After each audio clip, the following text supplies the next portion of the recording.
Welcome to the Dynasty Podcast. We're back. I'm not going to make the introductions because you know who we are. Wow, it's quite the weekend for us, Ben. I don't know about the rest of the league, but we have the finishing up of the BC draft, which has been a marathon to say the least, as it is always. We have Hey, don't the talk yet, man. We might still have another week to go, according to Georgia. right. Nice team name there, or the screen name there, Georgia Timeout. Wonder who that's referring to.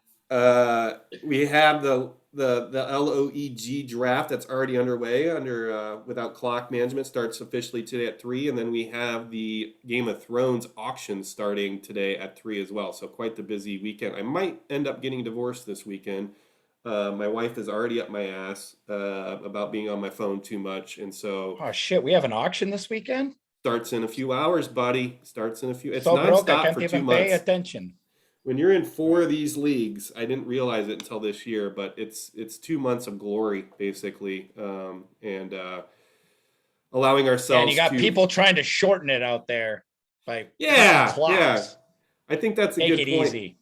Is the this whole just enjoy it? I guess I We don't mean get if you're shit in in the off season. Think about every other fucking fantasy football player out there. They're jerking off with best ball drafts, acting like their life matters when it doesn't. And quite frankly, they need to be in dynasty because this is where all the bread and butter is. When there's nothing happening in the NFL, we get to fucking bask in glory. And people like Georgia cry about it the entire time. well, it's a sickness though too. I mean, we're looking at now in Yeah, BC and that's the best rounds part.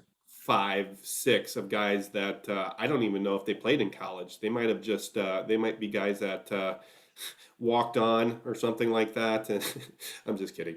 Uh, I don't know any of the names that are being drafted right now. If I'm being 100% Well, what's honest. crazy, I was talking to Jason Bauer about this because he recently took the first player where that wasn't in the system. Oh yeah, So yep. you have to just take a guy and then say, hey, this guy's not in the system.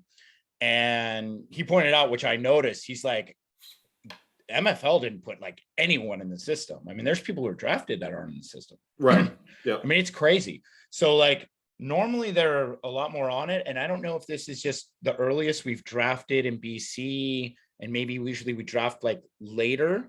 I don't remember. Well, I mean, we haven't had 6th round that often. It's only a couple years now, but I just don't remember there not being so many players in the system. Yeah, I think also it's a good point that I was going to bring up. I think if we're going to have 6 rounds in the draft, we need to talk about extending the taxi squad positions, the It number was of that. 15 before, and then it was taken away. I don't remember why it was voted on. George and I were furious, obviously, because But we're wasn't that like when we only had 4 rounds or dashing. something like that No, it of the was rookie five draft? round. It was Okay. 5 rounds. But look, I understand why we did it because the problem was it was taking away from the free agent pool. Mm. Because it's just another 5 guys times 32 teams, man. That's a lot of players that get taken out that you can't pick up on waivers or whatever you want to call But it. they're Like only they're just rookies, stashed. right? I mean, Well, no, but essentially. here's the biggest issue that was happening was because you had so many spots, and now like it's the opposite. Nobody gives a fuck and doesn't fill their taxi squad. But you'd have guys who were bidding just like, oh, okay, there's a wide receiver who's an undrafted free agent that didn't go in the auction. He's going for $45 because the hit was only 10%. And so rather than voting for us to make the hit like 25% or something that actually mattered more, because if you cut a taxi squad guy, you don't lose the cap, right? Right. It's just a straight cut and you get the cap back. So had we done it that way, it might have been better, but instead they just decided, okay, well, we'll just, we'll take 5 spots away. That was a close vote. I voted against it. Georgia definitely voted against it. But the people who did less deep diving into undrafted rookie free agents and all that stuff, those were the people who were against it because they just it's less in the pool year 2 guys, year 3 guys, right? That start coming up. They're already stuck on somebody's Well, but taxi if you think squad. about it logically, and here's my positioning. If you have uh, 3 years to make a decision on someone in a taxi squad, and you have 6 rounds in a draft each year. Technically, that means you have 6 picks that are available to you. That means that you should have 18 taxi squad positions. if you're just doing the math, right? 6 times 3, 18. I should have full capable, full capability to decide on those players within 3 years, in my opinion, right? Now, maybe that's too much, but maybe 15 is the right number. If we're going to do 6 rounds of the draft, right? Like that's just logical thinking. And I can't think of a Well, reason why that doesn't no, make I mean, sense. then we would argue the 8 rounds need to have like 20 guys, in these other leagues. I don't know if that matters as much. It's just the fact of the matter is you want to hold guys longer in this league than other, Absolutely. because even if they're a free agent, they'll probably catch on another team. Like guys come out of nowhere, like, take time to develop, stuff like that. And 3 years is a good time to make a decision. And a lot of the time, that final year, if you're going to activate them, you probably got to extend them, and it's going to cost money. And so, like, I don't know. I understand that what the problem was. I didn't believe the solution was the correct solution, right? And the problem was people are bidding $30 on a rookie cornerback who they're never going to activate on their team for $30. Got it. Yeah, that makes And sense. so then they just sit on a fucking taxi squad, and the guy cuts him when he wants, and then he goes for $1 in the auction. Maybe, Like maybe they're then not maybe there's a they're way not going to prove a to return on value. That was the problem. only if they're drafted, right? Like you can't pick up rookies in the free agent auction. They have to be drafted in order to go on your taxi squad or something like that. I think the other point is, um, some of the good teams are stashing guys that are actually playable. And so they're waiting for first or second rounders to be sniped and then getting that draft capital back. So there's different strategies of using that taxi squad that I'm seeing. Like, yeah, like maybe I put a Brian Robinson there this year and hope that someone offers a first and second, 2 firsts for him next year, to activate him if he's doing well. Because as a rebuilding team, that gets me 2 first-round picks next year, right? Like so. There's different strategies. It's not just for late round dart throws either. So everybody should have a vested interest in how they're using that taxi squad. But again, we can argue it all we want, but then I'm sitting here, post auction screaming at people because they have no people on their taxi squad. Yeah, right. well, So it's just like, go back to who's last going to year's vote on pod. this? Who's going to vote on this? Like, Go back to last year's pod on the Jesus rants on that one, and Yeah, exactly. discuss there. It's pretty interesting stuff.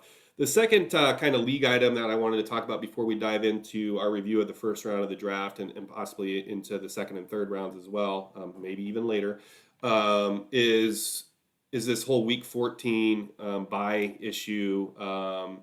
From our understanding, we were talking about before we started recording that it's been decided on for 2022. So the ruling was that we're going to allow owners to choose the Week 12 where there are no buys in lieu of Week 14, as long as they make a message board post and declare it before Week 12 starts. But we need to find a resolution that makes sense for the league and the betterment of the league moving forward, because this is obviously going to be a consistent problem as the NFL continues to try to make more money and figure out how to screw fantasy football owners that are complete addicts. So what are your thoughts, Ben, on the proposed solution of, like, for me, the one that makes most logical sense is just to make the championship in week 18. What is your opinion on that solution? And then if you don't like that solution, what is your lead solution to solve this problem? Okay, so it's not the best solution, but it's the most convenient, because all you do is just push it up in the system, and then the commissioner doesn't have any responsibilities and he doesn't have to do anything.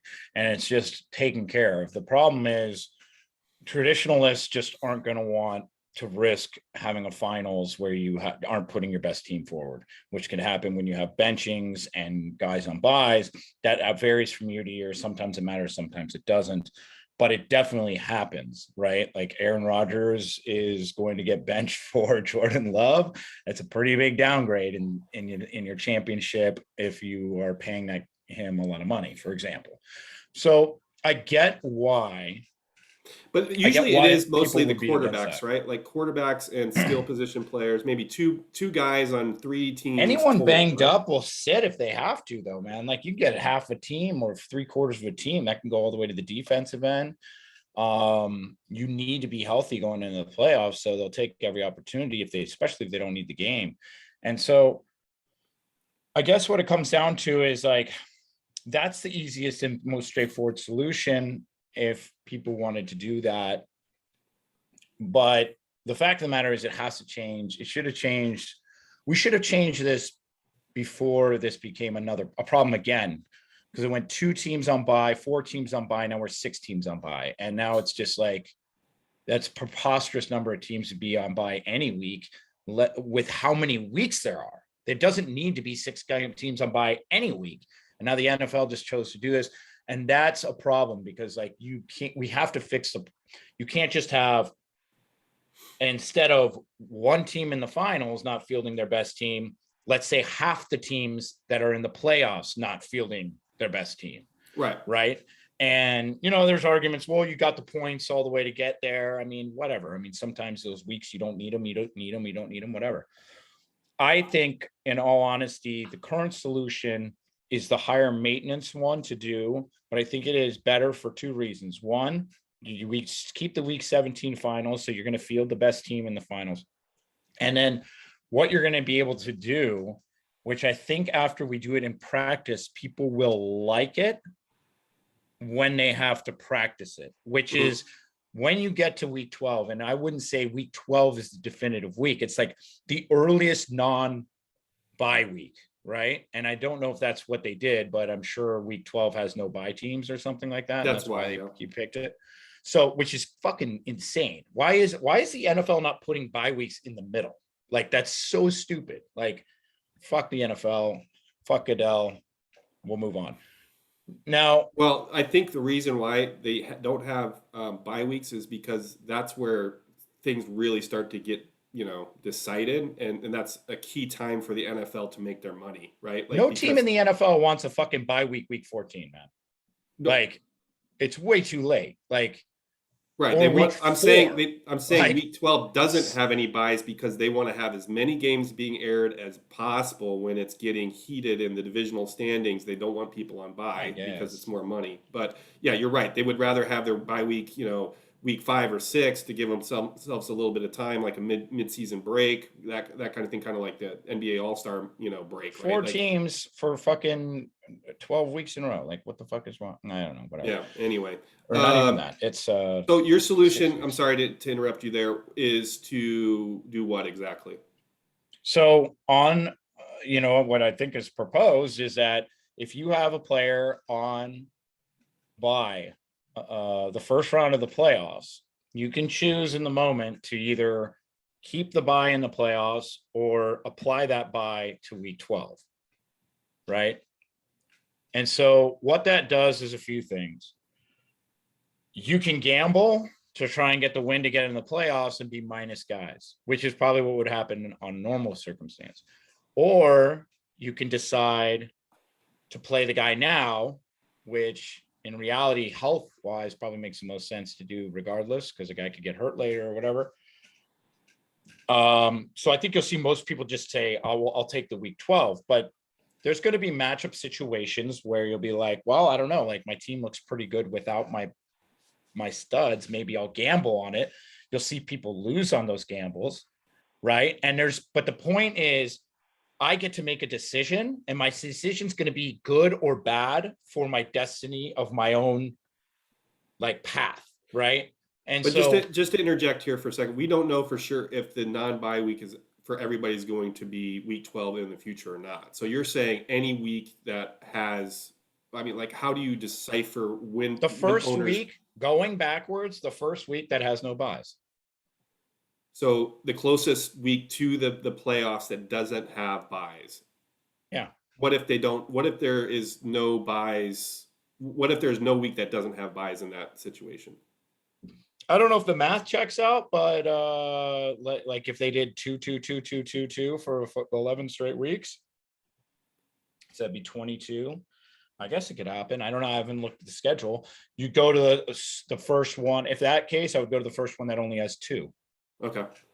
So maybe that's something that we need to look back 3 years and say, they've always had 1 week where there's no teams were on bye after week 10 or something like that. And then we decide as a league that is the week that players have to make their decision every year from here on out, because we can assume with pretty good likelihood that that's going to continue to happen based off the past 3 years, right? Yeah. The goal is you just don't want to pack buys more than the NFL is scheduling. So they're only maxing at 6 buys in a given week, which they're clearly doing it week 14,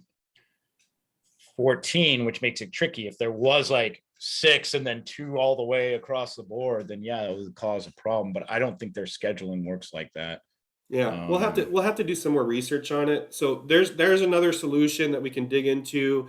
The moving the playoffs, to me, again, I want to do a little bit of research on that, and I promise to do so, like of how many people it would actually affect in the, let's say, 4 playoff teams, like how many teams are actually sitting players and how many players are being sat in week 17. I mean, it's probably a lot if you're looking at all 32 owners, but when you narrow that down to the 6 or 8 teams that are legitimately, in that position for money, we'll say, so it's really only 6 teams that would be affected, right? Then how many of those would have been affected in the last 3 years? And I bet that number is actually pretty low. Now, does it suck? Yes, but is their strategy still involved in that solution? Yes. Is it less complicated? Yes. So I think those are really that's what we're going to have to assess. Now, the one thing that I will say, and this is probably going to create a longer heated battle between you and I, is I am adamantly opposed to decisions being made in this situation, regardless if it seems practical or not, without a proper vote and without it being a decision that's made for the following year. I do agree with, I think Argo was the biggest not advocate of this change for this year, but like the principle to me is that like the any changes to the league have to be made a year in advance. Like I don't think it's fair to do it regardless. So it's an arbitrary number now, 4, 6, 7. I mean, like, why was that decision made? I voted no because I just personally don't believe in opening up that Pandora's box. I understand why the commission did it, and I think that he does have the ability to make some rational calls, but I also understand where Roman's coming from, as like it kind of screws the legitimacy of those type of situations, to where now when are those calls being able to be made and when are they not? And I'm always an advocate for not making changes unless it's for the year in the future. So that was my positioning on it. I don't know how you felt about it. Obviously, you thought the 6 teams on bye was glaring enough that the commission can override that normal process. Yes, and here's why: we didn't have the information. Like, Correct. I get where you're coming from.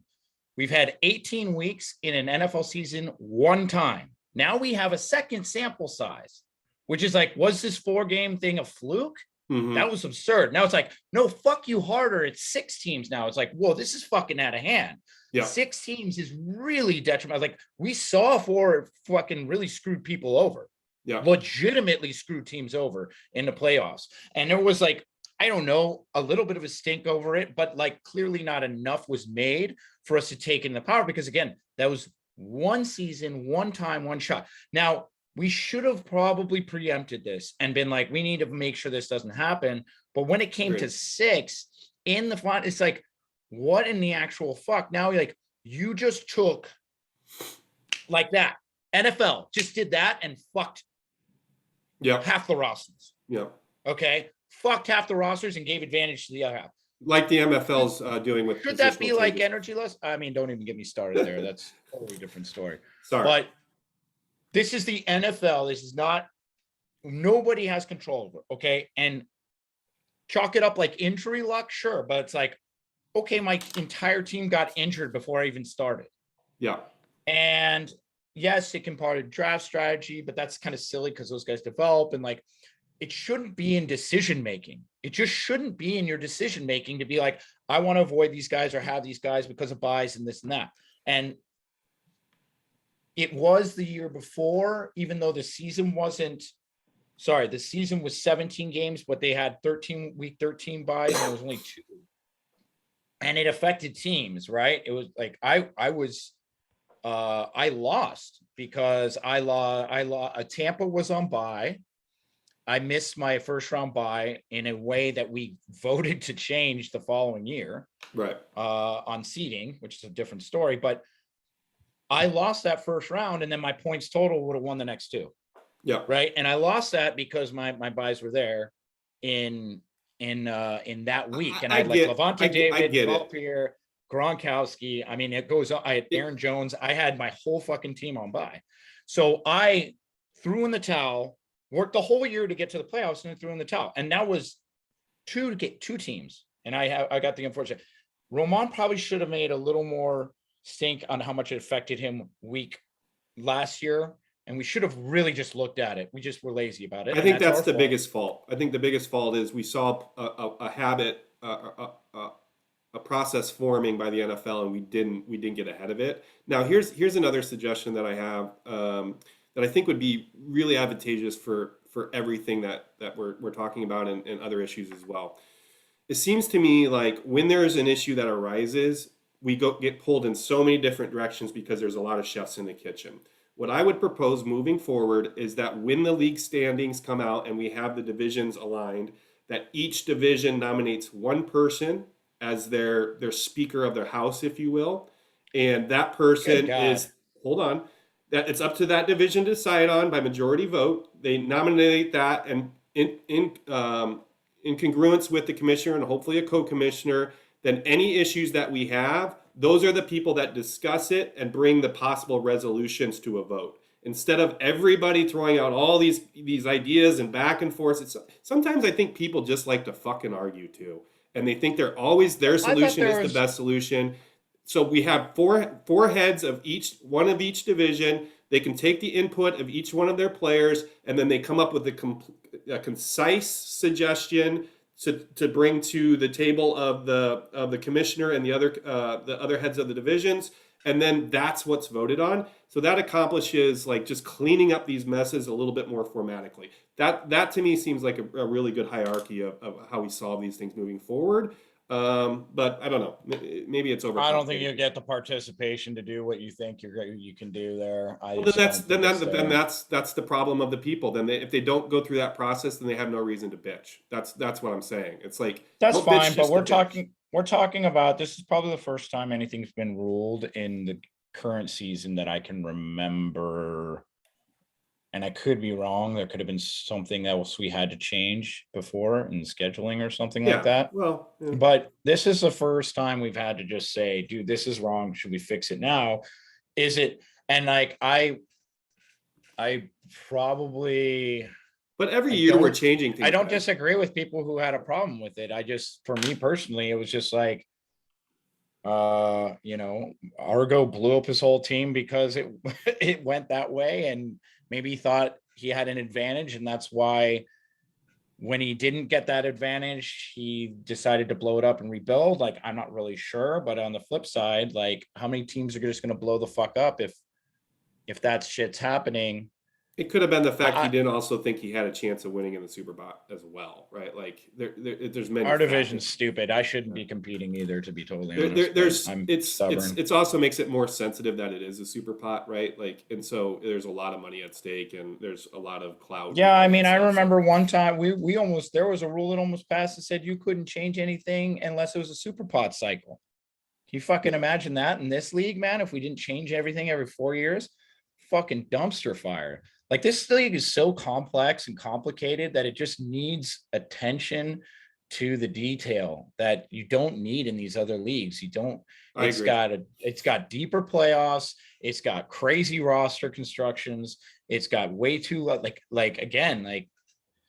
we can't, this is something I would say we don't do for this year, even though I think it's just as big of an emergency as this complete negligible fucking position designations that they're doing. And it's just like, go look at the fucking rosters right now, man. Nobody got DNs. Nobody's got DNs. Nobody. The most you see on a roster is 3, man. Like, there's no free agents and there's nobody in the draft. And we're starting to, like, it's going to be so fucking bad this year. And then we'll say, okay, that was bad. Let's figure out how we're going to change it moving forward. And I think that's just going to be. We need to come up with a solution for that. Absolutely. The solution is just.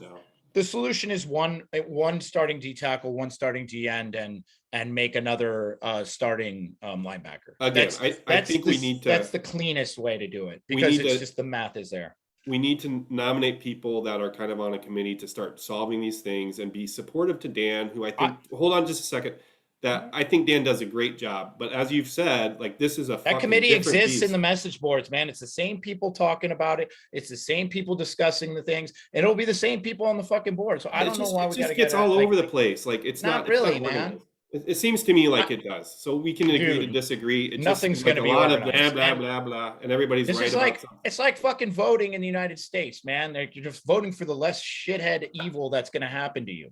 And nothing we do and nothing we commit to isn't going to fuck people. Okay. We saw that, like, obviously, like, there was an advantage if it came out in the rules and you had no guys on bye. So The you got difference screwed by between this changing it. argument But is that in the United States, I'm sorry to say, you can't micro vote on different issues. You're either voting for the fuckheads on the right or the fuckheads on the left, and that's the difference. In our league, we okay. can Isn't that vote what the for Senate and individual the issues and make House our are? own individual decisions on each issue. Anyway, don't want to go there. Don't want to talk about the individual positions today. We only have an hour and a half. I want to jump into the draft. We have a lot of things that we brought to the table, and please discuss those in the message board if you like any of the ideas that we've highlighted today. Let's get into the fun stuff. Wow, I wonder how the rookies are feeling now, seeing this draft underway. If they've never been in this, I'm going to share my screen now, so you won't be able to see Ben's pretty face.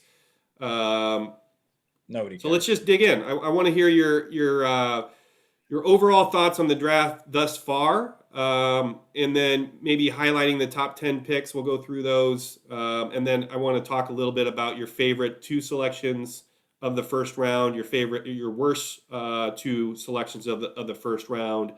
And then I'll do the same, and then we'll just go from there. So what are your overall feelings so far about how the first round of the draft went, Ben? Well, the obvious one is like what we discussed on the last pod, which is just like, what happened to everyone's desire to own a running back? Good Like, point. where the fuck did that go? And is it because it went so bad last year? Was it because everyone just went so insane last year for running backs that everyone just decided, I'm not taking a running back? Yep. Literally not taking a running back in a league where you can't get running backs at all. The wire is so gross, so gross. So it's like, to me, watching you go down this first round and you're like, what in the fuck? Where did the running backs? Like, I was blown away, and blown away, more importantly, that, like, because of the lack of, like, urgency for these, congratulations, Georgia Warhorse, who only takes running backs early. I mean, he just stockpiled a treasure chest that, fucking a Well, leprechaun would he jerk took a off bunch to. of third round running backs that are dart throws for the most part, but Dude, those typically guys, they all those should were have been second gone in the round draft second. picks before. They all Yeah. should have been gone in the second. We're Yeah. literally like, Corey, if you want to take like a general look at like where running backs went in this league, they went at the same positions that they were going in our other league. Relatively Pick true. wise, Yeah. right? So it's Absolutely. like a guy went 60 in this draft, went 60 in contract. Never in the history of this fucking league has that happened. Ever. I Right. promise you, go back. No fucking way ever it's happened. So if you had third round picks or even late seconds, you're just sitting there dancing like Georgia. I'm sure he's like fucking river dancing for 20 fucking 4 hours straight, man. Like, oh my God, look at all these running backs. Ooh. And he's got the right to, man. Like, why were people just go like, oh, like, oh yeah, I'm gonna take a safety who might not even start instead of a run. Like, okay, that's cool. But I don't understand the process. And that, to me, can only be defined. And I don't know if I agree with the thought process, but can only be defined to me because we're in a super pod. And that everyone just valued probability of starting year one with points over dart throwing. However, if you look at the wide receiver market, doesn't look that was the case because the wide receiver market was overdrafted. So fuck me if I could tell you, but I was like, this draft was so much more chalkier to other drafts that we were in, and I've never seen that before. And so I think there's going to be a lot of happy people, and So I don't know. out of the divisions this year, Ben, which teams do you think are which division is the best division? Have you done any of that research yet? I mean, What's that? what division do you think is the best division in the league at this point? I'm just trying to test this out, my theory out here. I think ours is, but now that Argo threw in the towel, I guess that helps a little bit. I mean, he didn't throw in the towel. He's just getting younger. He's rebuilding, and he's going to go after guys he wants to keep long term. And I'm sort of in the middle of that as well, just trying to make sure that I have a good balance, so I don't have to like start from I was just zero trying. next year. The leagues might. I mean, technically they're supposed to be pretty balanced divisions, right? But obviously they're not all. Oh, excuse me. I don't In know what theory, they are based, but it's all based on previous records, points scored, and this is a contract league, so it's just not going to work out that way, right? I just If wondered if everyone, there was a correlation between people taking wide receivers because they're rebuilding as opposed to owners that are trying to win this year to get impact players. If you look at this list, I mean, the first two are automatics.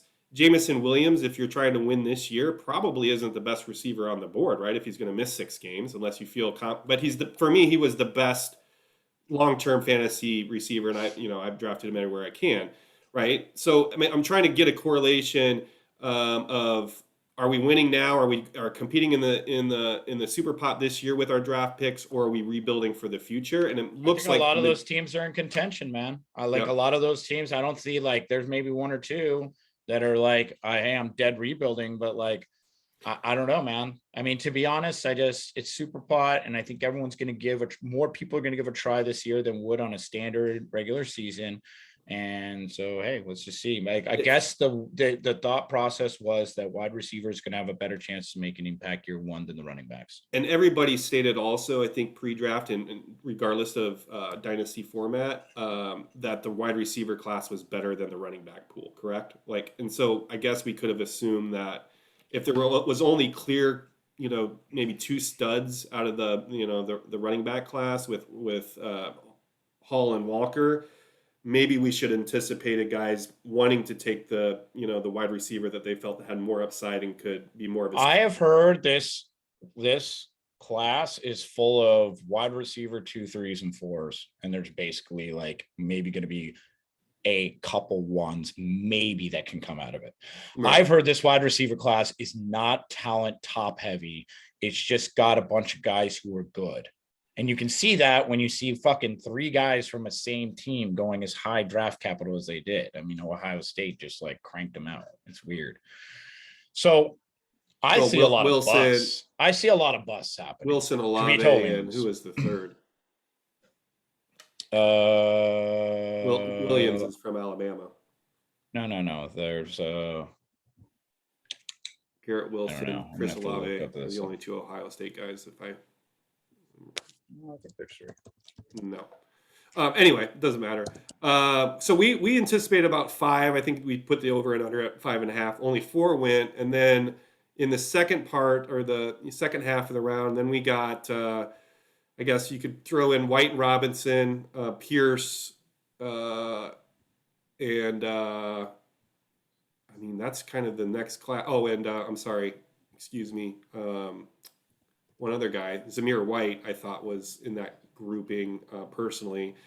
And so they started to go a little bit kind of on the second half of the first round.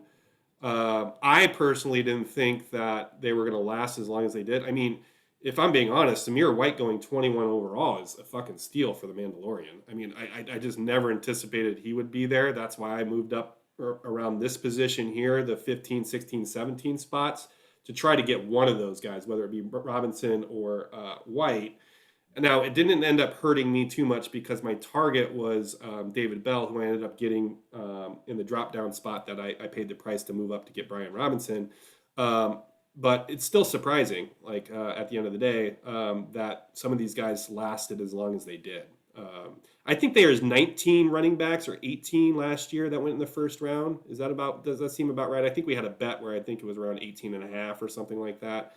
So if we count, there's less this year, right? 1, 2, 3, 4, 5, 6, 7, 8, 9, 10. 10 10 running backs in the first round. That's insane. Unbelievable. That's fucking insane. Unbelievable. And if we're talking about the second round, shit, we're halfway through it. There's not, oh, I'm sorry. There's 2 starting at 12. So we've had 12 running backs in the first 39 picks. Yep. That's extremely interesting. So I don't know if that was probably also my theme as far as what was most surprising. What was your favorite pick in the first round? Your favorite 2 picks in the first round? Well, okay, yeah, let's start there and then we'll go. Well, it's all pretty chalky, right? I mean, Well, the to Wan'Dale me, Robinson pick is obviously not chalky. That's unfortunate. oh, well, you're asking what I liked. I mean, obviously, I think that was only taken there because he lost his pick. Yeah, Remember? yeah. Anyway, we can use Yeah, that. don't look at that because he got skipped and then he didn't pick until the end of the first round or something like that. It was a ways away before I he feel like we finally should logged. do a tutorial on actually how to set up your pre-draft list from the website and the app, just so people don't make that mistake. I don't know. again. I know damn well how to do it, and I do it sometimes when it works, and sometimes I don't. Man, like Yeah, it's I'm not saying for like the depends on how many speeding up the picks you draft. have. I'm just saying in case something happens, always have a couple guys in there that Anyway, I mean, it is what it is. You gotta be Fielding on it. trades too, man. In this league, people just tend to like really want to pay a lot, so I'm okay with people waiting. I feel around. bad for BD is all I'm saying. And hopefully Wan'Dale Robinson, turns out to be a stud. Who knows? Weirder things have happened. So what was your favorite pick, Ben? I keep interrupting you, dude. I've had too much coffee this morning. I apologize. No, actually, it's nice that you had a lot of coffee because you actually recognize that you cut me off where you normally don't. Sober as a button there, buddy. Yeah, exactly. So the best picks, and like we just go to the cluster down in the middle, man. Like, I don't want to toot your horn, so I'll just say in general, the running back value that came in this area was just freaking ridiculous, in my opinion. I can't believe Samir White, even Algiers, when you're like looking at what the competition is there. I mean, we're gonna take Javion Hawkins, fucking 14th overall, but we're not gonna take a guy who's actually drafted. Like, all right, cool, whatever. With like less competition. But that Javion Hawkins jabbing is never going to die. Anyway, that's just. I'll never forgive it. It's just one of the most ridiculous things. So, but the thing is, on the themes, like I told you, like I'm not a huge fan of Dameon Pierce, but that makes sense. Like none of these guys have like this real direct shot, but like people got to stop looking at that and start looking at draft capital spent. That fucking matters on hits and historically how things work. So it's like, well, Brian Robinson is behind. Well, okay, he's not making him worthless, but you don't spend 3rd round draft capital and put a guy on the fucking practice squad. Okay. Like you don't slow develop him over 3 years so he can start year 4, which is what half of these wide receivers are probably going to do. Right. Like, okay. Yeah. Okay. All these wide receivers.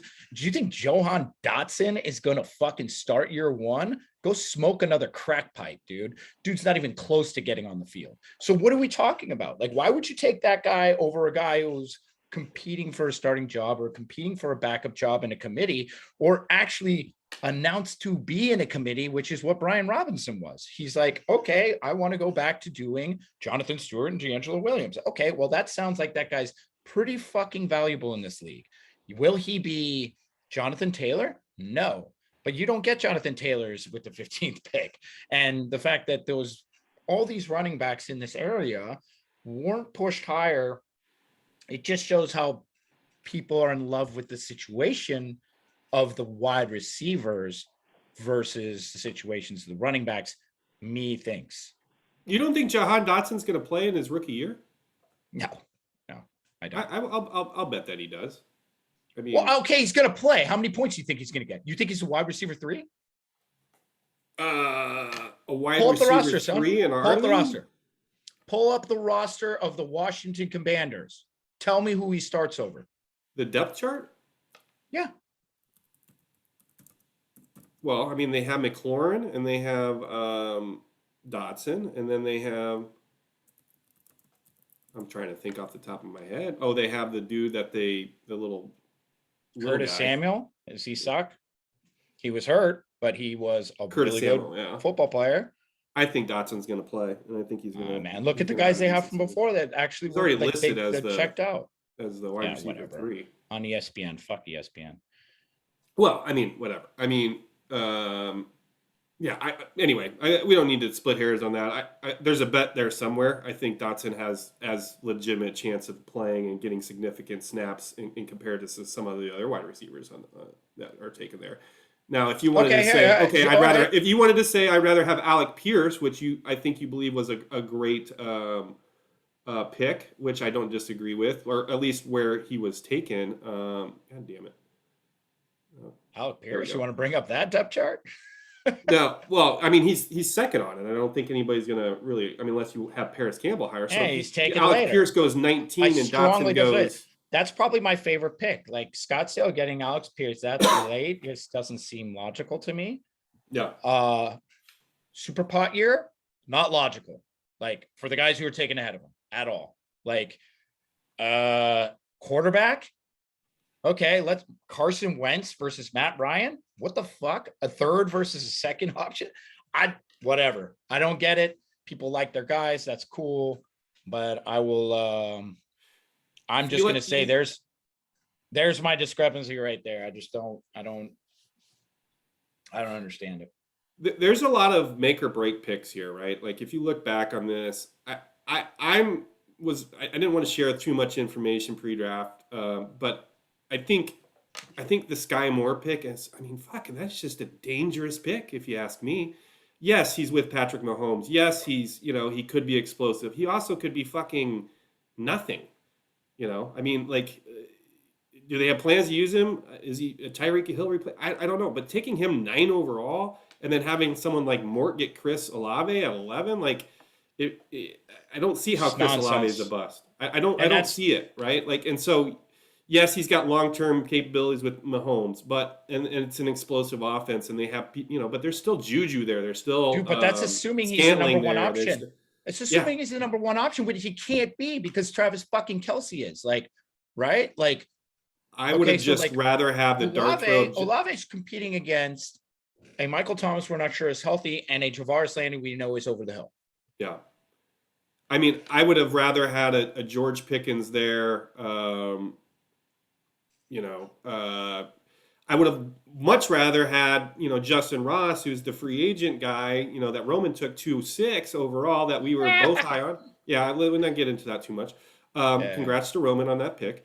But just because like the guy has first round talent, and he could just as easily be the guy that fills a need there, and he's already blowing up preseason. Like, so to get him at 2-6 as opposed to using 1-9 on him, like, to me, like, that's the things that you kind of need to take into consideration. This screams hype pick to me, and I could be dead wrong, but I wasn't. But all the other drafts, he's way high in all the other drafts. It's not like it's a crazy reach. It's just him over It's not a Olave. reach. It's just I wouldn't take him in any draft at that position, and so that's just me. But so did you have another favorite, maybe in the back half of the first round that you liked, or what are you seeing all the way up to pick 32 here? Well, I'll take this moment, and I'm not going to say I like this pick, but I since our last pod, I stumbled upon, not revealing sources, but a guy who was like, he specializes in talking to like scout personnel, and they basically said that the Lloyd being better than Quay Walker as an NFL ready prospect is a media thing and not an NFL scout thing. And the majority of the scouts and executives actually had Quay Walker one overall. And so that being said, that sucks because he went to the Packers. I'm going to retract what I said, as I thought that was a bad pick, because that's just jury's out. If like scouts are and the strokers are saying he's the shit, then who the fuck am I, right? But I don't know. As far as like, I think Trey McBride at 31 in a league where it's hard to get tight ends. I think we saw with you getting Pat Freiermuth that late. It's just, when it's the best guy and it's not close, like he probably should be going higher. And I think I talked to you on whether you should, like, you had Pat Fireman from before. I think maybe Yeah, I almost I took think I almost took McBride at 27 instead of Dean. I think even though it's Jason was asking me, and it's like, I was like, I don't know, he's got tight ends. For me, if I was in that spot, like I've been struggling with tight end forever. If you needed a tight end, I think that's a good value right there. Right. At pick 31, I feel like is around where he was going in other drafts. And again, some of these positions, they should just go a little higher because of Dude, the we've seen scarcity. McBride go. We've seen him go 20 overall in 16 team leagues. Yeah. And I don't know. I'm not a huge fan of taking tight ends in general in contract leagues where you get 3 years to figure out how good they are. No, you get 2 years to figure out how good they are before you extend them. Right. And so you got to kind of get the off season, and by August, you got to commit. And that doesn't always work out, and that's why it's a tricky pick. But I would definitely have him over fucking Tyquan Thornton. I'll tell you that, you know. Poor Vito. I don't know. Khalil Shakur, are you fucking joking me? Like, no, like where's the upside of those two guys versus McBride? Even year one. I They're think not, that's it's I don't see it's there. I think that's a great point. I think it's a safe, solid pick where you can get 10 to 15 points in any game in You got year two and Firemuth was super beyond. late last year too. It was the He's same just certain numbers 31 or higher. 32, right? Like that's I think I took him 32 last year. No, you took Um, him 31 because I picked oh, 32 and I okay. got Josh Palmer. I Um, wanted I wanted Firemuth, and then you took him. I think just to clear it up, I would if I didn't get David Bell at 26, McBride was definitely on the radar for me. I figured, well, shit, man, might as well have solid two tight ends. If McBride overperforms, you could always trade him later or trade one of them to get another first rounder back at some point. So, like Yeah. taking I those like safe picks when you're rebuilding, I think that where you feel like your draft capital is safe and is you can then spin it for either even a little bit more in year 2 or 3 like as you're rebuilding is pretty smart move because what happens if a Khalil Shakur freaking doesn't do shit in 2 years then you maybe can get a second or a third for him if you're lucky, right? Like so if you're rebuilding that maybe not the best strategy. If you think you can get instant return and success and you're competing, yeah. maybe so. I don't know, but certainly not Well, these not what I defensive would do. players are normally that, and we've seen them go really high in past drafts, and they went pretty low this year. You know, Hutchinson and like this deprived D end. I mean, I think that's a really good steal at that point. And then the linebackers, I'm fine with all of them right there. Yep. Yep.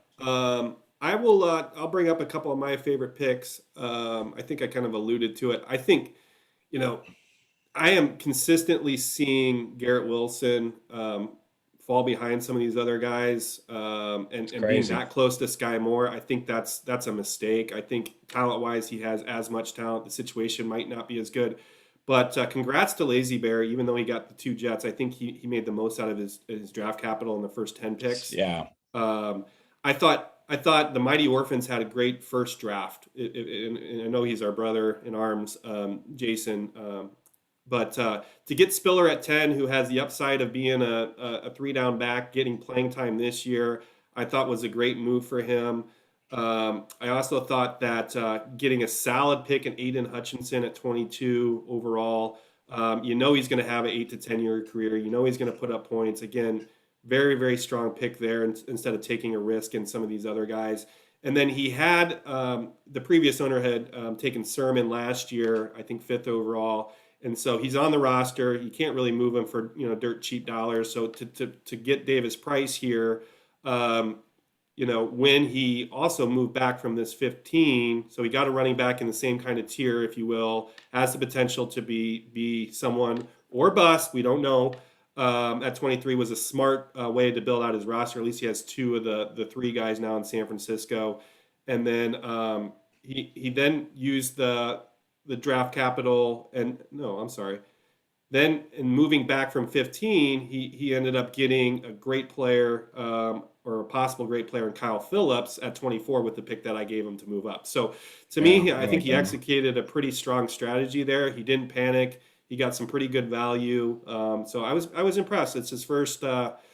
first draft in this league, even though he paid attention all year last year and was kind of a part of post draft. So good on you, Jason. Pretty strong picks there. Um, I thought the Trey McBride pick was a solid pick. And then again, the Mandalorian getting Zamir White, 21 overall. Yeah, it's I'm high so on him. low. Yeah, I think he has the potential to be a first and second down, thud machine for the Raiders. They've already talked about how competitive the guy is, how he brings a certain amount of toughness to any team he's going to be on. And Josh Jacobs is in his fifth year option. I think Zamir White has a chance to be So a solid first and second down so starter. Corey, I'm gonna take this opportunity to talk about something that I'll probably mention throughout this, which is gonna kind of matter in my perspective on how I'm viewing players, especially when it's kind of muddled and you don't know. Regime changes matter. Okay. Yep, good point. And the regime change from the GM all the way to the coach and the defensive coordinator was changed in Las Vegas. Okay. So you have Dave Ziegler, not to be confused with my father, Well, nobody would make running that mistake team, with and your he dad. believes in a very specific building strategy, and he will not be bringing back Drake, and he will not be bringing back Jacobs unless they come back for free, which they probably won't. Right. So to the fact that he's basically handpicked his running back who could start as soon as mid-season if there's any struggles whatsoever, and almost lock up the next year as long as he doesn't suck. I mean, you just got to pay attention to that stuff. It really matters. Great point. Like, it's a great point. Not to really matters. Not to mention, Ben, like if he's in a contract year, his fifth year option, they can run him into the fucking ground the first 6 weeks until Zamir White gets a new acclimated. GM and a Injury. new coach. They just walk in and they're like, whatever y'all motherfucking veterans think you've earned, it's over. Yep. You work for your job today. Like, we don't give a fuck. We didn't draft you. We didn't overpay you. We didn't do any of this shit. The Vikings in the same position, right? It's just like, hey, like, Daniil, fucking Kendricks. I know you guys are the dudes, and they're not running the team this way, but like, they're just like, hey, we're gonna run the team. We're gonna draft the guys we like, and we're gonna like build it the way we want. So I think that actually works way more down. I don't think on our starters, but I think on teams, you're gonna see like those fringe guys, right? Like a third rounder that was taken last year. When you talk about draft capital, you take a D end last year, third round, who is a project. Guess who doesn't want that guy on the team? The new regime. Right. They don't want some other dude's project. They don't want some upside that some other fucking people clearly haven't made deliver yet. And so you're going to see on the new regimes, those where you get a lot of cut guys, we're going to look back and be like, oh shit, that was a third rounder. Oh shit, that was a second rounder, on the defensive end of the ball, and could even be on the offense, so defense is a little more straightforward on those types of changes, but that's a good thing to pay attention. And Zamir White specifically going to be on a good offense. Like, I mean, yeah, let's be honest. Like they're a competitor. I think it's a great pick, and I think people are sleeping on him.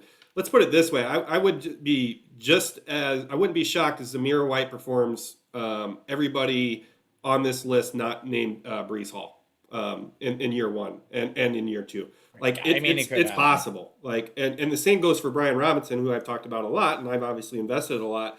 I mean, they don't draft third round running backs if they don't have a plan to use them, and anymore you need three guys on your team. You need the two kind of all-purpose guys, and then you need your scat back, right? Like, and they're going into a role no matter what in this league. First and second down running back that gets goal line work is fucking awesome. Like, so I just think the game's changed to where you have to adapt your fantasy football strategy to the way the game's being played, and it's more of a passing league. The running backs there's always three guys. There's only a few guys that are just going to be, 25 touches a game type players, and those are limited. So getting any value at guys that are going to get 6 to 10 touchdowns a year and get 180 to 220 carries is to me like, hey, plug and play type players. So one more pick that I'll throw out, Ben, and listen, Moose can be a son of a bitch sometimes, and I talk about him a lot. He's a hell of a GM, and I think getting Devin Lloyd at pick 25, like,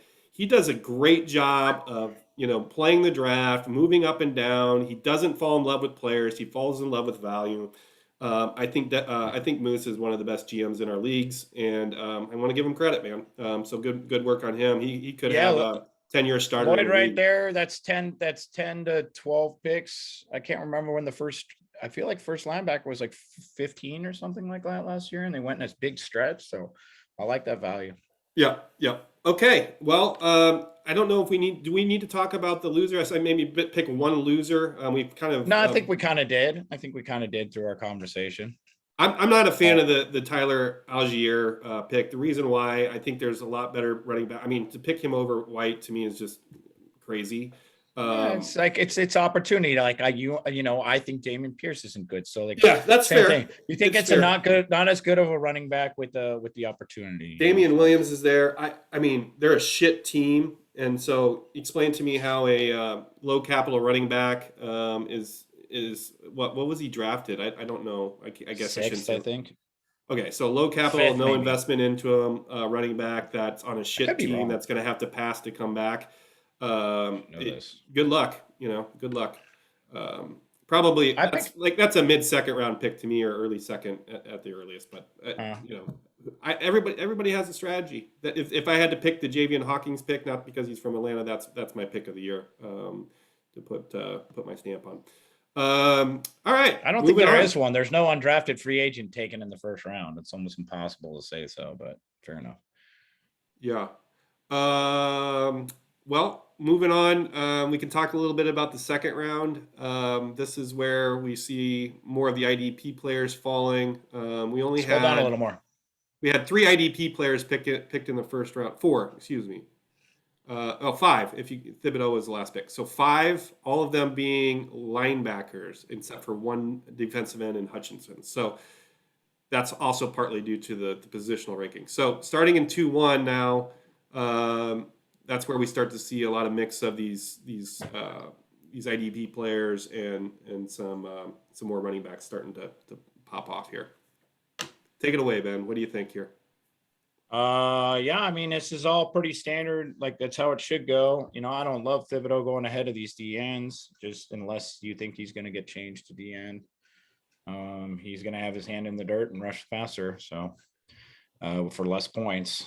And but yeah, I mean, now hold on to that thought real again, quick. like I'm just going to like all the running backs taken because I think they're all too late. But whatever. The point I want to make though is it could be a strategy of people because we've been talking about we have to make a change to that, right? So if you get a stud like Thibodeau, who's possibly the best defense in the draft, right? Like, and you have confidence that we're going to make the correct changes over time, and you don't need him the first year. I don't think it's a bad strategy at all to load up on those linebackers that are misclassified. Personally, I did it in other leagues, and Fair so enough. I mean, you need hoping- them to change, and defensive coordinators can bring in a 4-3, but what we're seeing is nobody's doing a 4-3 and nobody's running a 3-4 or a 4-3. So it just doesn't even matter. correct. I dove into that even farther with like snap counts. It's just fucking disgusting, man. Like it's absolutely ridiculous the way this league is. So would have you taken the Jermaine way the settings Johnson are. or well, probably obviously. No, I would have taken Karlaftis over Thibodeau for sure, and I probably would have taken Tavian Walker personally. Yeah. That's just me. I don't. Again, Thibodeau's a fucking beast, man. Like he can probably lead this entire draft class in sacks to year one. He could be defensive player of the year, but it's not going to score as much as unless he gets shit ton of tackles. It's not going to score as much as his competition, right?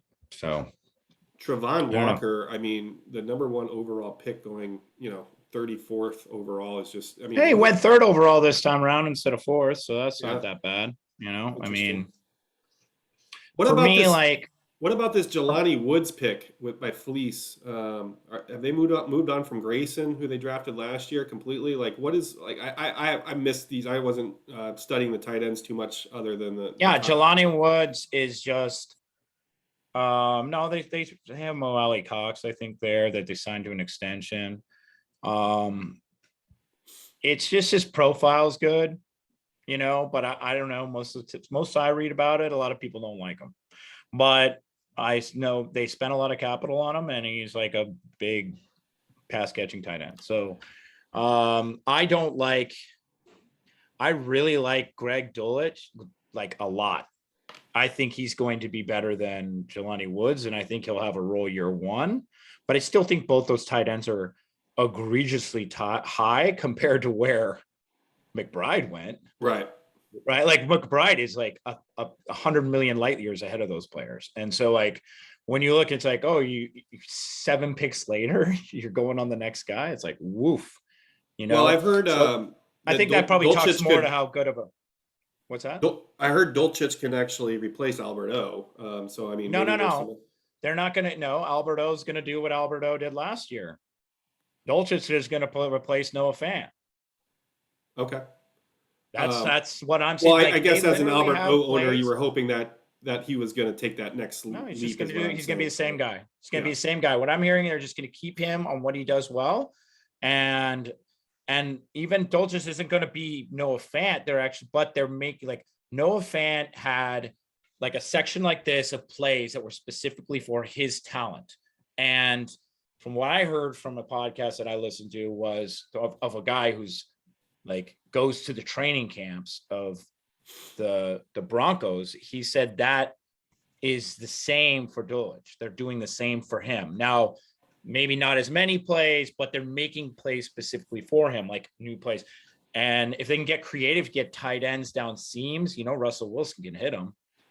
I don't know what the upside is, but fucking sure as shit isn't zero. I'll tell you that. Well, which is I think one of the questions that we can ask ourselves here is, okay, so I mean, here's the great debate, right? So you take a Velus Jones, you take a Dulcich, you take a Haskins, all right? If you believe that Derrick Henry's breaking down, maybe that's a fucking steal of a pick, right? I got Herbert. It doesn't matter. It's his handcuff, man. It's his handcuff. It's so valuable. Right. Like that's a steal right there. So the fact that he didn't go first round is insane to me. So the question is, are we taking those flyers like Velus Jones and Dulcich that that probably are not necessarily value picks over someone like a Kyle Hamilton or a Jermaine Johnson or guys that we know, Troy Anderson here, that's a designated linebacker, that's actually a linebacker, like that we know are going to put up points and are going to be secure in their spots based off their draft capital and the position they're playing. Like I think that's the kind of the great debate. Like I'm a Bears fan. Velus Jones, like he's a 25-year-old wide receiver. Okay, they're completely rebuilding. They're not investing any capital in major picks. Isn't he going to return kicks though? Maybe. I mean, I see Warren knows what he's doing. So like I guess I mean I'm not, as a Bears fan, I'm not sure if we know what we're doing other than just punting on the season for the most part and completely pressing a reset button. Hey man, if you believe in Fields, you want his weapons. Okay, so I mean, great. If you hit on him, he's 25, so you get him for 4 years, maybe 5. I mean, he's. I mean, like, okay, so he's a mature player for 4 years. That's not what I want in a wide receiver. I want to hit on him when he's 21. Anyway. Fair enough. So I view it as he has a better chance of providing value year one. What about taking the safety 2-9? Okay, like let's just focus on that. Kyle Hamilton, obviously the best safety in the class. Is that too early in your opinion? What are your thoughts on that versus some of these other upside picks that you can grab, or running back, or another IDP position? I mean, should we ask John Candy that to respond in the message board? Because this screams a John Candy a Joel move here. Does it? Well, like again, like the top 4 DNs went, and then after that, I don't think there's a lot of DN designated value.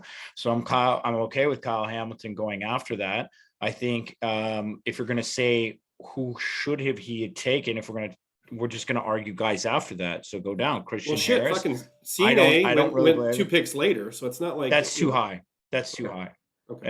And that's fine. More. Best of luck to you. I'm a Vikings fan. He's a fucking beast, and I think he'll be really good. I think he'll split snaps with Bynum personally, but Brisker goes 19. So the 3 top. I think Brisker is probably more valuable year one than Cine. Long term, we'll see. But my point is, like, what is all like? You're not going to tell me Troy Anderson is more valuable than Kyle Hamilton. You get the fuck out with that. The only thing Troy Anderson is even this high right now is probably because Deion Jones is like just went and got a shoulder surgery to piss off the the Falcons, but he's a converted quarterback. I mean, it's jury's still out on him. And so Christian Harris is going to have all the opportunity. Bama dude, he should be okay. But like, I don't see any of these picks. Again, on trending, I can't believe Pierre Strong is fucking 212 over, those guys shouldn't be going over him. Well, I mean, look at But people don't like New England. Keontae Ingram, who, I mean, before the Darrell Williams signing was the guy behind Connor. Like, I mean, would you Yeah, and rather like have that, him or Kyle Hamilton? I mean, it depends yeah, on your team, right? I mean, I just like, dude, it's just the fucking Cardinals are weird, but like, I agree. It shouldn't affect it that much. To me, it does, because I think Darrell Williams is going to take opportunity away. I just find it really hard that they're going to cut Darrell Williams. So if they have Williams, Connor, and let's say it's Ingram, I mean, they're cutting a lot of running backs. It's Jonathan Ward, Benjamin. That's like, that competition hasn't gone down yet. I felt a little better about it before then. So like, he's probably fairly drafted at that spot where probably before he should have gone higher. I'll tell you You the other know, point, Ben, is I inherited the team that had Xavier McKinney, who was the best safety in his class, right? So now he's like a yeah, $32 safety that I can't move for his yeah. draft capital that was invested in him. I think he was taking That's not like going to 2.6, happen that 2.7. often, but yeah, it sucks So, when it but like the does. 2.6 to 2.10 range, you're 2 years later, you're paying $30 for a safety, so you're almost into the franchise tag level at that point. Yeah, So to sell him off to even a contender, I can't, I put him on the board for a second round pick to pretty much anybody that would take him, and nobody's grabbing, right? Like, I think I offered yeah. him for Romeo Dobbs, who is a flyer that Moose took, right? Not a flyer. I mean, he's got a chance. He could be Hey special, man, but that's they need that, wide that receivers, and everyone thinks fucking, you can find a guy that sorry to puts say. up 5 points at safety. I mean, can you find guys at 222 that are going to put up 15 points at wide receiver? I mean, I think that's kind of the So I'll my opinion on this whole top end is these tight ends went too high. I Okay, agree. but it's a really hard position to fill, so it's fair, just like running backs. But I don't think it should have gone high over a lot of these guys. And so I'll just say like that's I mean, I get the Kate Oaten, he's big, tall, and if Gronk doesn't come back, that's going to work out. My probably pick I like the least is Jerry Ruckert one. That was just after this, Corey. I think he's in the 20s. Jeremy Ruckert, that's too high, man. Like, that's really too high for a tight end flyer. It's like, I don't know, man. Crowded touches too. I mean, Corey Davis, Elijah Moore, my boy Braxton. You I got just think fucking Wilson there. there's He's better not going. scoring opportunities. I will say this, I really like the Logan Hall pick, was taken way higher than we've seen in the other drafts because he has a DN designation and he's actually playing the Agnanum Sa role, which is a D tackle, but he was given the starting job, unlike almost anyone on this fucking list. He was given the starting job until they signed Akeem Hicks yesterday. So that's a brutal blow to that pick, because that pick was a like real, to me, throughout these drafts, I've been trying to get him as late as possible. I waited too long in most cases. In this one, I didn't have picks because I was like, man, as a D end, as shallow as is, you just want to take a D end if he's a D tackle, if he's going to play, like, screw it.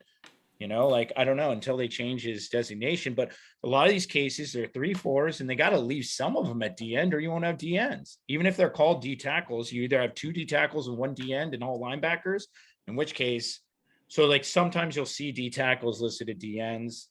Again, it's no rhyme or reason, and that could change any moment. That happened with me Tavern Bryan. I got him as a D end and he was a D tackle, and then they moved him to D tackle before the season started, and he sucked anyway, so it didn't matter. But those are gamble picks, and he kind of gambled there. I thought it was a good gamble until, Hicks is obviously going to start. He's him from the Bears. He's a brick shit. Right. I don't like the. I mean, I don't understand how you invest capital in the Patriots running backs. I mean, the Treston Ebner running back. Like, I think that's, as a Bears fan, again, I don't get it. Like, the Tariq Cohen kind of replacement. I'm a Herbert believer, so I think he takes over the job before they pay Montgomery. So maybe I don't know. I mean, like, some of these I some of already these hit picks on are that though with confusing. the Patriots running backs. I think this is pretty high for Harris compared to where Strong went. I mean, Strong should have, is going to be the front runner, but I think if you go down, if you go to people's like go to look at the rosters to see who owns like Patriots running backs, they're Yeah, that probably could be it starting too. them That every could be it. week and they're getting Yep. 5, sometimes 15 points from them. And so in regular leagues, that sucks. Not here, man. You need a running back who's going to score Yeah. anything, right? And so that's why I recommended people go get them if they were at a value. Pierce was Strong was super valuable. And this is probably about right where he went there. I might, me personally, I probably would have taken Snoop Connor. I think he's going to have opportunity to get run right away. Oh God.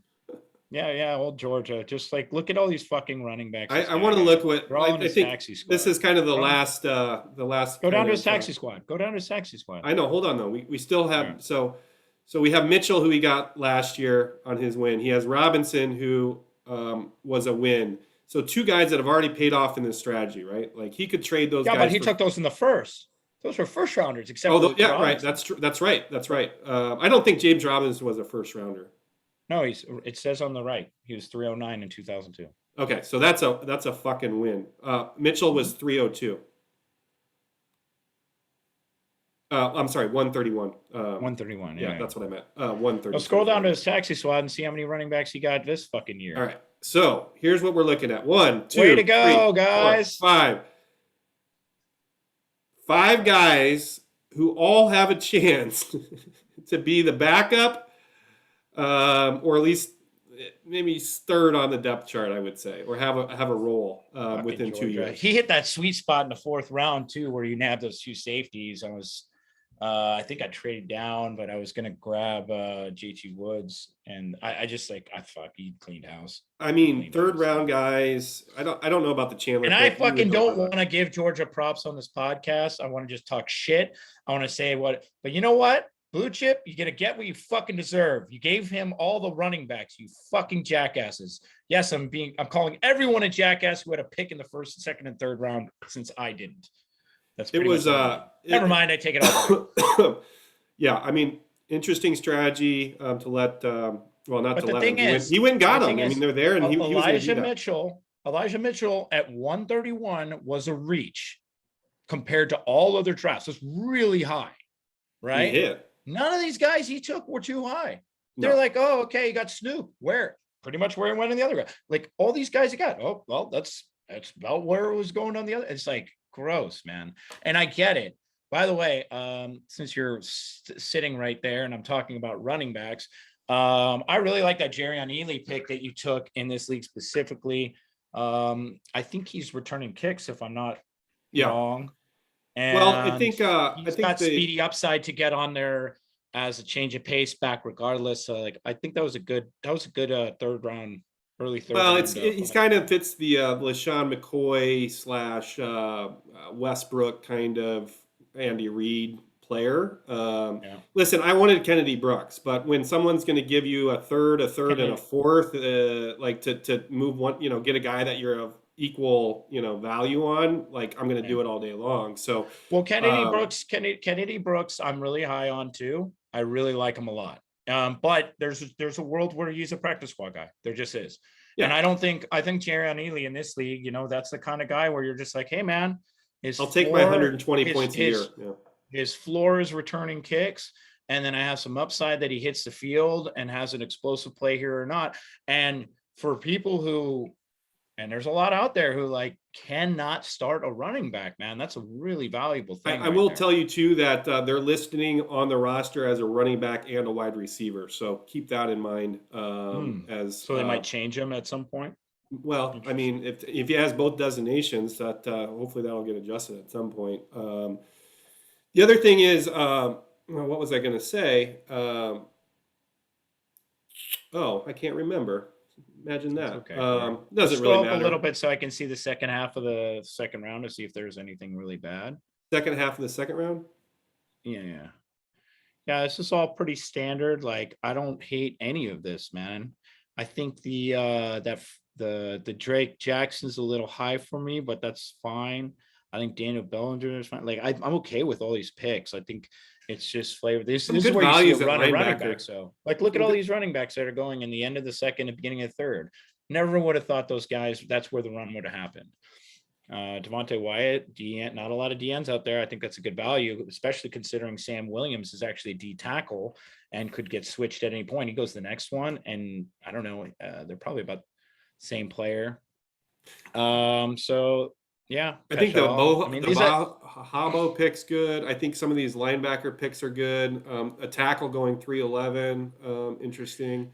Oh, I know Uh, where my favorite pick here is, but that's just gonna. Well, Georgia getting Abrams again, I man. mean, Smith. that's my favorite pick I of this round for sure. I tried to move up so hard to get in front of Georgia there, like so hard. Like I tried so hard. I think I was trying to go pure siege because I have Kamara and I really wanted to get Smith. And then yeah, of course he got I like the Charlie Kohler. Like to me, this is where the value is, right? Like I had him being like the third or fourth best tight end in this draft with the most upside because he's a seam runner on Baltimore. Something happens to Andrews, he can fill that role somewhat, and he's also an end zone target because he's 6'6". God, Georgia got Corbin too. Fuck me. Yeah, yeah.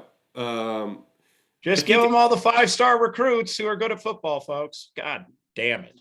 yeah, Okay. Anyways, I'm done ranting. So it's interesting. go down a little bit. I think the best value, go up a little. Sorry. Chad Muma, he's like third, 315. Yeah, I considered moving up to get him. 317. Yeah. Yeah, that's a solid linebacker in a crowded They have a backer weird room, but 2 years situation from now. there. They have a weird situation there with Alukum or whatever his name is, and they kind of paid him a big contract. But when Muma was there, they were just like, dude, we don't need it, but he's so much better than what we got. And so I could see them playing Lloyd a lot more on the outside and doing some more versatile things to get Muma some work year one. And I think he's so good, dude. Nick He should Bonito is a like, pretty good pick there too. I think at 330, I almost don't into the know. He's fourth. an outside linebacker guy in a big fucking shitstorm of outside linebacker guys there. I wasn't super big on him. Go up a little more, Corey. You're going down too fast. Well, we only got about 5 minutes here, buddy. And I then know got that's about fine. Don't worry about it. Terrell Bernard, I am a personal fan of him because I think Tremaine Edwards is done there, and he has a chance to take a starting middle linebacker by midseason, even by the end. So it was a good value here. Even Moose getting Brian Oswald, like he's on my team. He's not going to do much this year, but that's a regime change thing. Like goodbye Hendricks, hello him probably by next year. And Micah McFadden, it's a good flyer. Blake Martinez is in the same boat. He's probably gone by next year. I really tried to get this one right here that Moose got in front of me, which was the tight end from Tennessee, because I have Swaim. So it's just trying to get some upside longevity on there. They have Austin Hooper for 1 year. So that one made sense to me, but Moose took him right before me. So I was okay taking Zaquandre Wright. I think he's really talented. And he's just another guy, just like Brooks, right? He's got a bunch of guys in front of him, but he could be talented enough to take it over. And so I like taking stabs around this area of guys like that. Tyler Goodson. I like it. I tried to get that pick to go 3 in a row, and I got outbid by Mighty Orphans there because I was going to go good. I was going to go White Goodson because I have Jones, and then Malcolm Rodriguez, I think, has a chance to start this year. Same thing. They have a linebackers coach who's like a badass of a badass who has not drafted anyone he drafted this year. He's already saying in camp, Malcolm Rodriguez is the smartest rookie he's ever coached in his life. Hype, fine. But if he can, like that linebacking room is dog shit. And so if he can start at middle linebacker for a really bad Detroit team, that's got potential to be like a Telvin or a Schobert pick, right? Like just something you get super late. So I was happy I got him. And then Cole Turner's been balling out in camp. There's a lot of guys there, but he's built trust with everyone in the quarterback room. So I'm desperate for tight end. So I was okay getting him there. Well, it's been an exciting few days. 100%. We're getting into the weary hours of the rounds here. Hope everybody enjoyed it. We're going to continue to try to do these. Ben and I are committed to doing hopefully one a week. We got a lot of great things to talk about. If you have any suggestions about what you want to hear from us, obviously we don't put a lot of preparation into this, guys. We usually pick a time, we throw out a few subjects, and we just kind of ramble on for an hour and a half. We hope that you guys enjoy it. If we don't see more fucking clicks in the YouTube channel and people watching it, we'll probably just do it for our own personal benefit, and you guys can go fuck off. Good, congratulations. What do you want them to do? Like, Just you know, yeah, just listen to it. Give us feedback if you are listening to it. We like, we want to hear what the rookies have to say. And if you want to be on, and you have something you want to talk about, feel free to send us a message as well. This is supposed to be interactive and fun. We don't take ourselves too seriously. We're not structured. We want to hear from different people. Like, I think that's been the best part of our podcast, was actually getting to see the faces of the people that we're playing with and get to know them personally a little bit better. Fucking always surprising when you put a name with a face, especially with guys that you've been playing with for a few years in several different leagues. Yeah, so get on the podcast, gents. You know, Corey, wait right there. You're actually at this perfect spot, the Riv. Speaking of the Riv, the return of the Riv. I don't know how historic you remember. I never played with the Riv. This is the first I've heard about him. Like, okay, so we don't know if this is actually the Riv or if this is somebody being imposter of the Riv. Riv and Georgia used to get put on timeout on the reg. Imagine they would just go at each other. Well, you know, it was a real rival, and he'd always go tell Georgia to go spit, and it was a very confusing insult, but it became a regular thing. So when this guy came in and changed the Riv and said Georgia go spit, I just lost my shit. I was like, oh my god, is it really him? Is he back? Has he been like hiding in the shadows as a different name? Maybe we should create a seasonal award for the MVP of the league. So like it's a small pot or something, but the league votes on who their most favorite player of that season is, and maybe they get 150 towards their next year's bonus or something. I think that would make the league kind of fun, right? It's like everybody throw in $10 extra, and we have a little pot for the guy that's been the most entertaining and fun for the league to help them pay for their dues or whatever. Something like that would be interesting. I'm really interested to meet the Riv and see if he's actually the real Riv or not. And we don't know what the old Riv looked like. I want to meet. I don't. He could totally just play it off, and we'd have to believe him. It could be good. It could be good. I want to meet Fleece City. I think I'm very curious as to what his deal is. He has this kind of character about he's still in college, and hard on his luck a lot of times. I want the Chicago Packers. But he's a poet. He's a poet, man.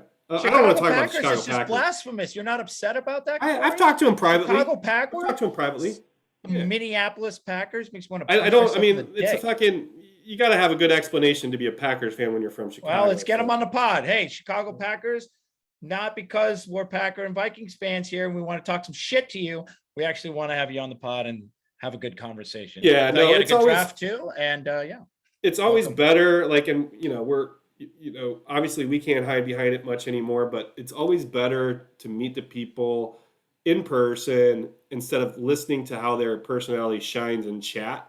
And you can't hide anymore, fellas. When you come onto the pod, we're not blacking out your face, right? Georgia is not as drunk,